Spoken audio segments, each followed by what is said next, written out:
You remember, Lori, um, in the witching hour. I believe it was the witching hour, Mayfair witches. Um, he was a man that was in the front yard under the tree. They just called him the man, and it was Lash. He's a ghost. So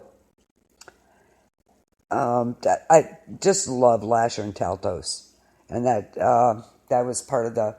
You had the Witching Hour, Lasher and Taltos, which completed the trilogy. Taltos was totally interesting. That was We'll get a little into that in a bit. In 2014, she announced her son Christopher's radio show, and I remember that because I get the notifications on that. The dinner party with Christopher Rice and Eric Shaw Quinn. By that time, she completed another book, Prince Lestat, a true sequel to Queen of the Damned. So she's just, I just love her Lestat books. They are totally awesome. The Vampire Lestat.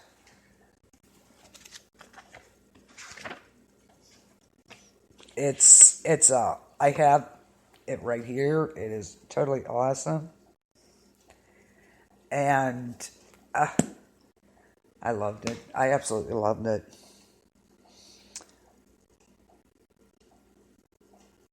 We're going to talk about some of her other ones. Vittorio the Vampire, if you remember that one, that's an awesome, good one. Also, Servant of the Bones, Pandora, excellent book. Pandora is awesome. If you remember the Mayfair Witches and the David Talbot, who was part of the group that was studying the Mayfair Witches,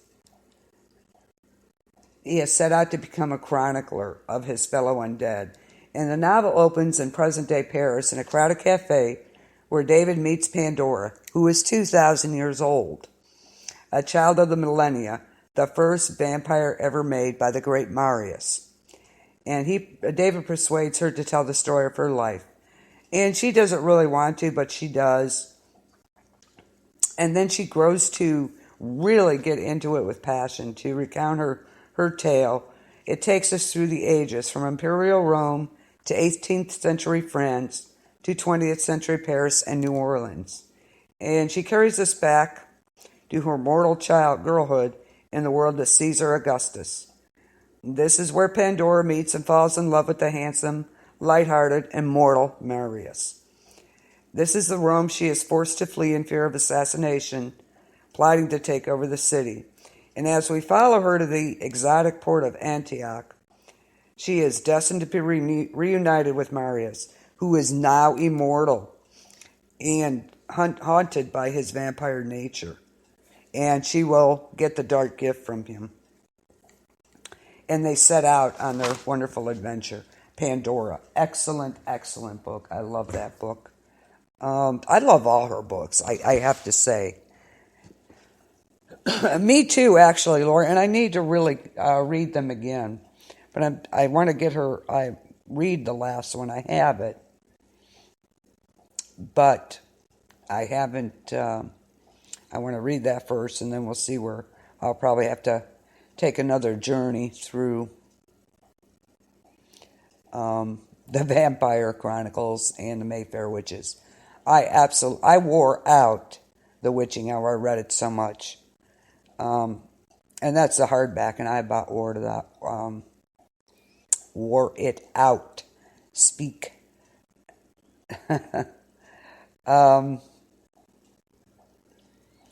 So I will get a little into the Vampire Lestat. And, of course, the vampire. It's a second in her Vampire Chronicles. And it's told from the point of view of Lestat, which is nice. And several events in the books appear to contradict each other, allowing the reader to decide which version of events they want to be accurate. So that's a little interesting. But it's set in the late 18th century to the late 1980s, and it follows the 200-year-long life of the vampire Lestat and his rise from humble beginnings in impoverished nobility to the countryside in France, to the cosmopolitan city of Paris, where he gets the dark gift and becomes a vampire. Lestat is kidnapped and bitten by, Magnus and da-da-da-da-da. And then he talks about his mother, Gabriel, who arrives to say goodbye to him, herself dying of consumption. In order to save her, Lestat transforms her into his first immortal companion. Oops, not a good thing. He later turns Nicky to a vampire after Armand kidnaps him, and they begin to grow apart because of Nicky's sullenness. He later commits suicide by going into the fire from severe depression. Armand shows Lestat the history of how he was made by Marius, and compelled by Marius, Lestat leaves markings carved into rock in numerous places that one day Marius will see them and find him. And while in Egypt, he was abandoned by Gabriel. Lestat sleeps in the ground after being burned by the sun. Marius finds him, and he takes him to a secret Mediterranean island. Marius shows his past with him and shows him those who must be kept, Akasha and Enkill, who are the progenitors of all vampires. They are the mother and father of the vampires, Akasha and Enkill. And once Marius is given his warning to Lestat not to go see them again and goes on a short trip, of course, Lestat takes Nicholas's old violin and plays for the king and queen, awakening, and he wakes them up. And that, we all know what happens after that. The queen of the damned. Akasha feeds from Lestat. Then Enkill, furious at the intrusion, attacks and nearly kills Lestat. But Marius saves him, and then he's sent away. And it ends with a cliffhanger after Lestat's debut concert in San Francisco. Lestat can't be content with his life as it is. He wanted to be a rock star. So that is what he did. And that directly leads us into Queen of the Damned, which is, such a good book and movie. That I really, really liked that one. That was such a good book that turned into a movie. Absolutely loved that one. So the Vampire Lestat, it's sort of a backstory about the king and queen of all vampires, and Lestat's beginnings and Marius's beginnings. So that's what that book's all about. But it's really interesting. I really, really, really loved it. Of course, like I said, I loved all her books. So, except the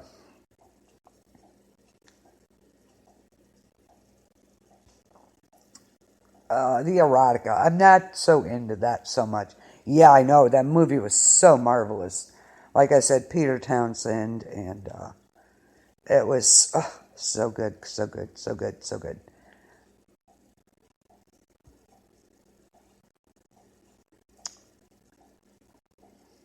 So, let's go into a little bit about Queen of the Damned.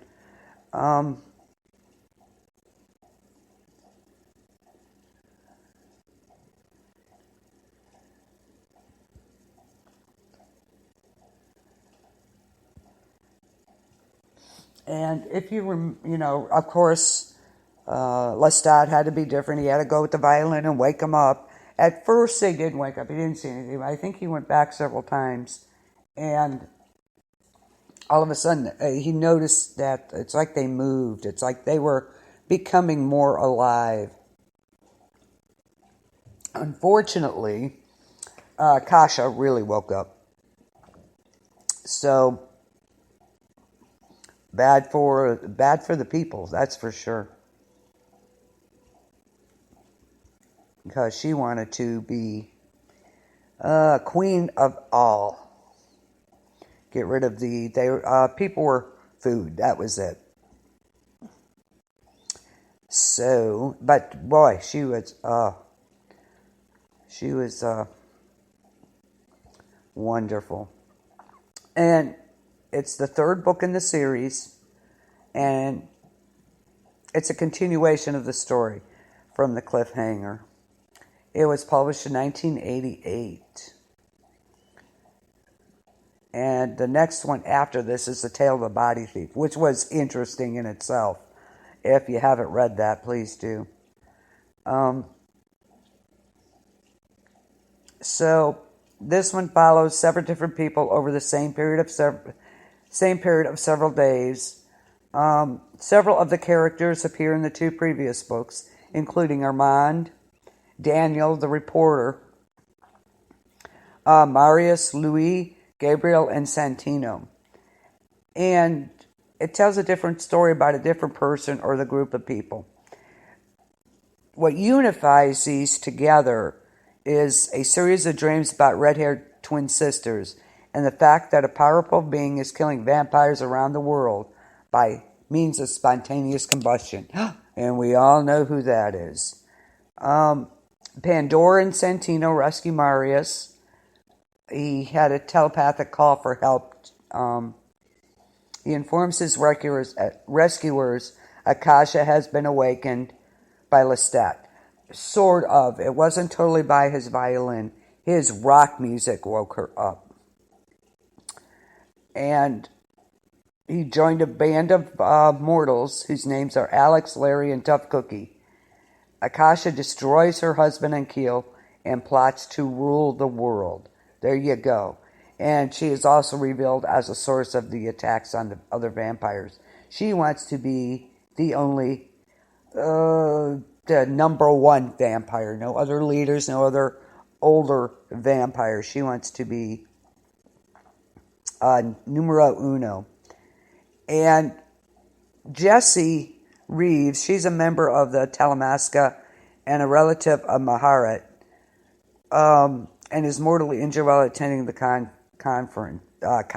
Blech. And she's taken to Maharet's Sonoma compound, where she is made into a vampire. That's part 2. Later on in part 1, they congregate at the compound, and the only vampires not present are Akasha and Lestat. Akasha has abducted Lestat and taking him unwillingly as a consort to various locations in the world, inciting women to rise up and kill the men who ever press them. She is a piece of work. Part 3 takes place at Maharet's home. She tells the story of Akasha and the red-haired twins, who are in fact Maharet and her sister Macaire. So there's some backstory in there. And in part 4, Akasha confronts them all.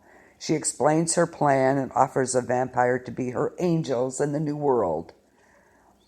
And she plans to kill 90% of the world's human men and to establish a new Eden in which all women will worship her as a goddess. Now there's some goals there. She set some goals. I have some great music from that movie to play. It was so good, so good, so good. But she wants to destroy 90% of the men. I think she's just keeping the 10% to make more women. That's about it. But if they refuse to follow her, she's just going to destroy them, spontaneously combust. They refuse, but before she can destroy all of them, Macaire enters. She kills Akasha by severing her head and consumes Akasha's brain and heart. And she thereby saves the remaining lives there. And she becomes the new Queen of the Damned.